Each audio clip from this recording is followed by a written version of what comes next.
Intentó protegerse creando un escudo mágico. Sin embargo, para su horror, el escudo comenzó a agrietarse. La bala impulsada por la voluntad de Simu rompió el escudo y perforó la cabeza del dios. Buenas a todos los pibes y la poca piba que me ven. Bueno, nuevo capítulo de Tsumatsu no Valkyrie. Esta vez el capítulo 102. Si no viste el capítulo anterior te lo dejo por acá. Pero bueno, antes de empezar, como siempre te pido que te suscribas y que le des un me gusta al canal para apoyarme. Dale, no sea mala onda. No te cuesta nada hacer eso. Ya dicho esto, comencemos. Shimo Hasha había derrotado a todas las copias de Loki con un solo disparo, pero antes de continuar con la batalla debemos saber cómo este humano llegó a ser conocido como el mejor francotirador del mundo. Diciembre de 1939, en el campo de batalla cerca del lago Ladoga, al suroeste de Finlandia, nació una leyenda en la historia militar humana. En un día frío, numerosos soldados enemigos de Finlandia se acercaban. Sin embargo, desde la sombra, este hombre preparaba su gatillo. Los soldados avanzaban más y más, hasta que un instante sonó un disparo.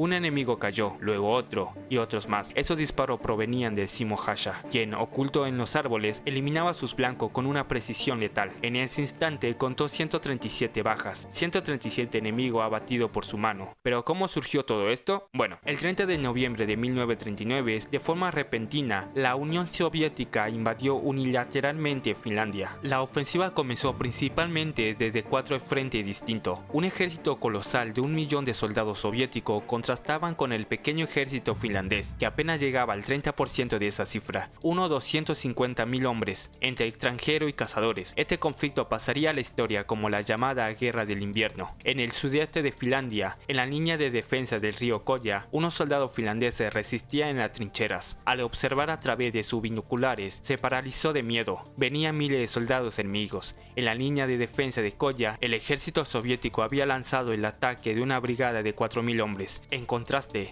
apenas 32 soldados finlandeses defendían la posición. Se pensaba que la derrota era solo cuestión de tiempo. Los soldados finlandeses, aterrados, murmuraban: contra una cantidad así, es imposible pensar en defender este lugar. No hay manera de mantener esta posición, solo queda abandonar la línea defensiva. De repente, un disparo rompió el silencio y un enemigo cayó al suelo. Los soldados soviéticos confundidos se preguntaban qué había pasado. Mientras tanto, los finlandeses se sorprendían al ver a un hombre oculto en un árbol detrás de ellos. Este era Shimo Hasha. La batalla local de esa pequeña posición defensiva cambió por completo el curso de la guerra. Shimo siguió disparando, uno tras otros, el 134, el 135, el 136. Mientras los soviéticos se asustaban, Shimo contaba sus 137 bajas. En un mundo gélido con temperatura hasta menos 40 grados, ese hombre cargaba su arma, apuntaba con su mira de hierro y apretaba el gatillo, y cada vez que lo hacía, un enemigo caía.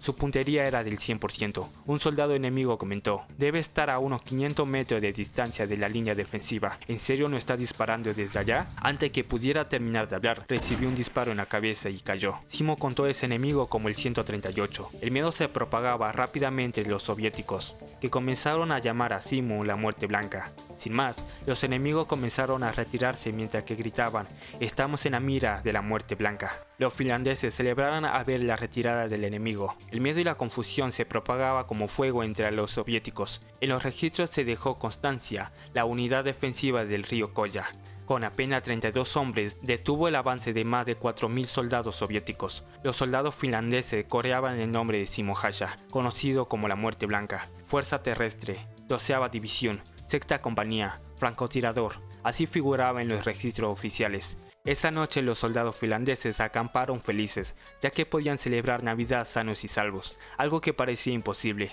pero todo esto se lo atribuían a Shimo Hasha. Sin él probablemente ya no estarían respirando. Muchos soldados se sorprendían al ver que, sin una mirada telescópica, Shimo lograba acertar a distancias impresionantes. Algunos bromeaban: yo necesito al menos 10 disparos para acertar uno. ¿Qué 10?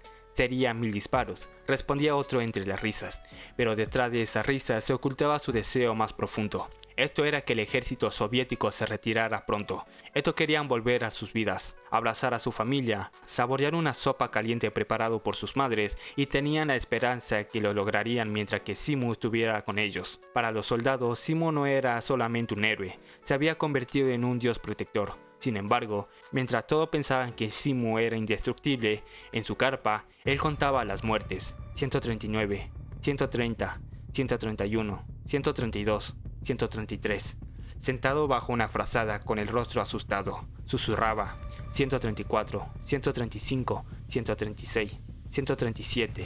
Y cada número representaba una vida que había arrebatado. Desde que abatió a su primer enemigo, no hubo un solo día en que Simu pudiera dormir en paz. Sabía que esos hombres también tenían vida, esposas, hijos. Este contó el 138, pidió disculpas en silencio en cada uno de ellos, pero para que no quiebre la moral de sus compañeros, fingió serenidad. Cada disparo que realizaba hería profundamente su corazón que sangraba en silencio, hasta que llegó aquel día, el 6 de marzo de 1940, una semana antes del fin de la guerra de invierno, frente al río Colla. Simu continuaba eliminando enemigos, cada disparo era certero. Este contó la baja número 540, luego la 541 desde una gran montaña. Sin embargo, un francotirador soviético apareció para enfrentarlo, pero antes que pudiera apuntar, Simu disparó y lo eliminó. Fue su última víctima. ¿Y por qué fue la última? Porque en su último aliento, aquel francotirador soviético apretó el gatillo, disparando una bala en una dirección inesperada. Esa bala,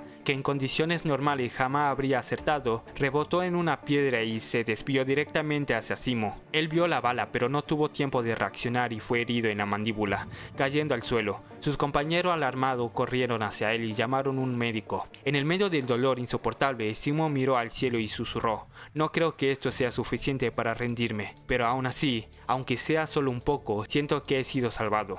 Para él, ese disparo fue una salvación. Así terminó la batalla de Simu Hasha. Su récord oficial fue 542 enemigos abatidos, el mayor número de la historia de la humanidad. Fue el francotirador más letal y certero que el mundo haya conocido, y aún así, un hombre de un corazón bondadoso.